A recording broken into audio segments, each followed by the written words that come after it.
Okay, part two of the video. Um, where before I was in the car, but I got interrupted, got a phone call, and had to take care of family business. Okay, so I believe what I was saying is it's all about sow and reap, being careful what you put out, like attracting like. So if you don't want criminal people coming into your school and you don't want to end up training people that would abuse martial arts, then you have to be careful what you put out. You have to keep yourself together. You control your character to the best of your ability. Control what you say, what you do, your actions, things of that nature, and that way you won't attract that in. So don't be the type of person that you don't want to attract in the martial arts. And that way, negative people who will abuse the martial arts, will not come to your school. And if they get into it, it won't be through you. There's a lot of noise. This is the worst place to... Man, this is amazing. This is like the noisiest place in the house. I thought this would be the quietest place in the house. This is the noisiest place in the house. But anyway, I ain't really mad. I mean, because, hey, I got family, right?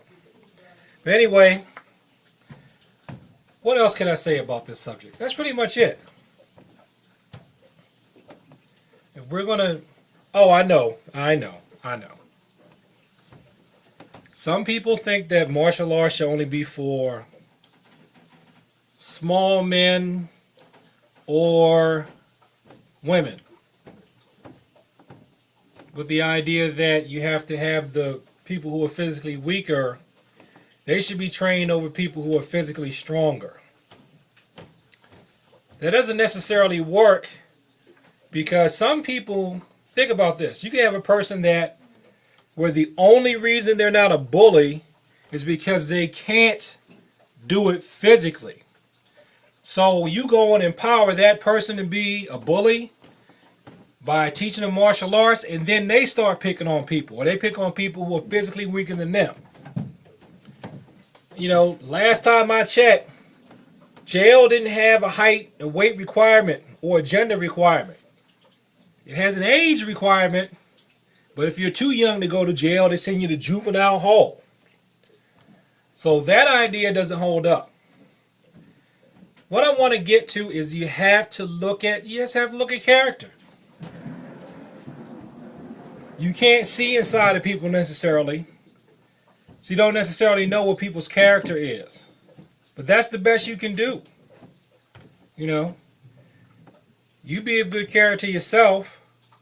Hopefully you won't attract people who aren't of good character. Now I know sometimes you gotta be careful.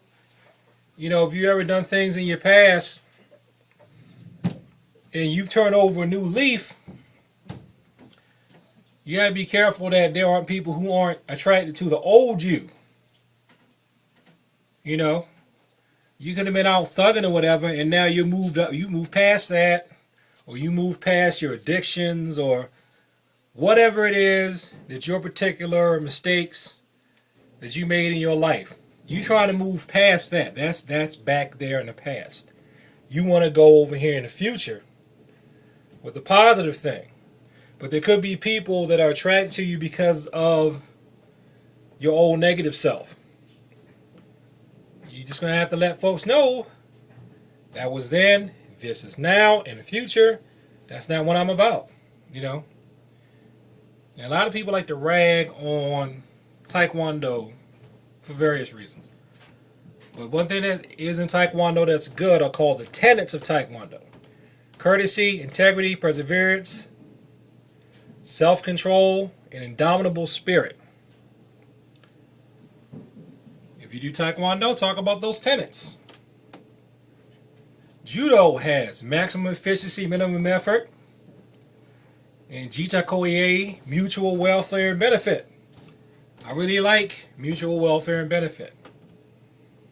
That's a good thing to expound upon if you're doing judo. You know, taking advantage of people is not mutual welfare and benefit. Abusing people is not mutual welfare and benefit. It doesn't benefit both of you. It only benefits you, the aggressor. It doesn't benefit the target. It only benefits the aggressor. It doesn't benefit the victim. You know, the person who's the recipient of the crime. It benefits the criminal.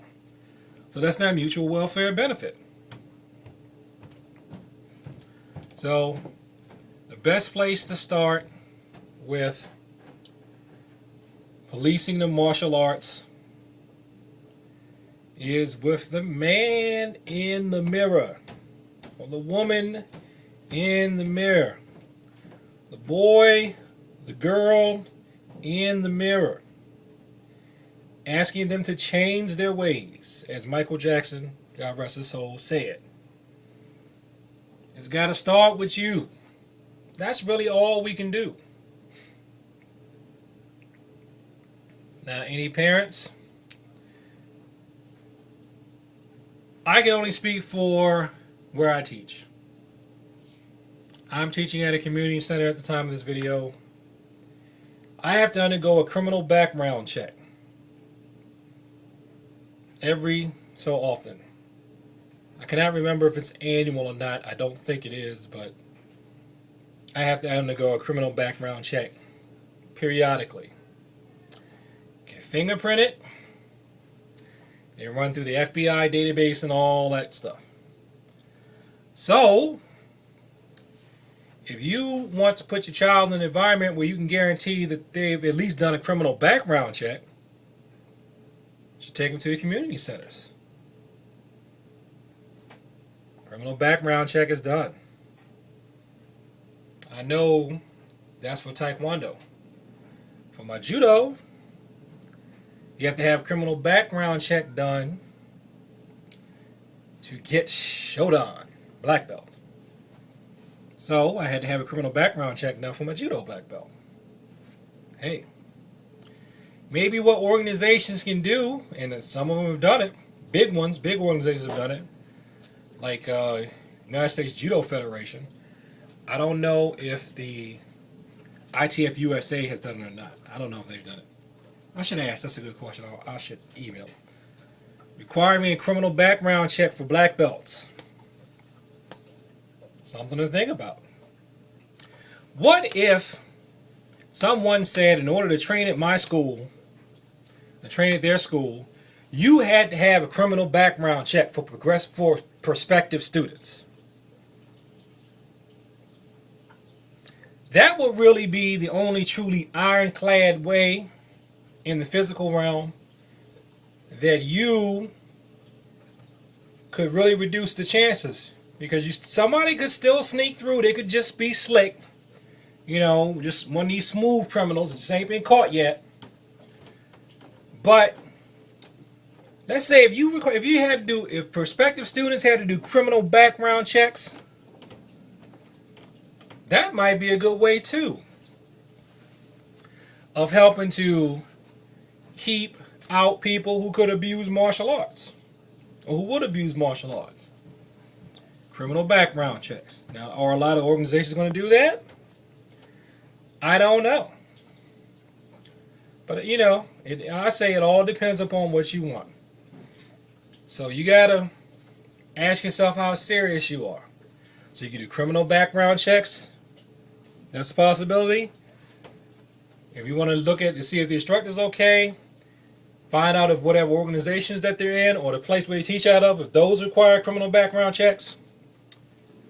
But the main thing that we can all do, starting right now, requires no research, is to look in the mirror and keep that person that you see, keep them out of trouble, so that you don't attract trouble. This is me signing out from Cecil Ryu Martial Arts.